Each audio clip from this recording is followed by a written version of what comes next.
কলকাতার রাস্তার অনেক জায়গাতেই দেখবেন নো ভোট ফর অমুক পার্টি। 2021 সালের নির্বাচনের আগেও এইরকম বিজ্ঞাপন দেখা গেছিল। এটা কারা দেন, কারা দিচ্ছেন, কে এদের পয়সা দিচ্ছে তা কেউ জানেন না। এরা আসলে ভারতীয় গণতন্ত্রের বিরোধী।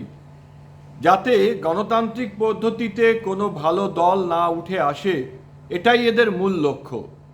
এরাই এই যে হাজার হাজার যোগ্য যুবক যুবতী এসএসসি স্ক্যামের জন্য তারা বঞ্চিত হয়ে আছেন, তাদের যে জীবন নষ্ট হয়েছে, এই যে সন্দেশখালিতে মায়েদের সম্মান নষ্ট হয়েছে, এই নেতা মন্ত্রীরা তাদের বাড়ি থেকে বস্তা বস্তা টাকা উদ্ধার হচ্ছে, এই যে অস্ত্র ভাণ্ডার উদ্ধার হচ্ছে, একটা সম্পূর্ণ তপশিলি জাতির মানুষের এথনিক ক্লিনজিং হয়ে যাচ্ছে বাগদা থেকে গোসাবা পর্যন্ত।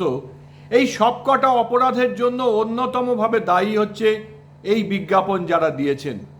তাই অন্যায়ভাবে এই কাজ যারা করছেন তাদের খুঁজে বের করা প্রয়োজন, তাদের দৃষ্টান্তমূলক শাস্তি হওয়া প্রয়োজন।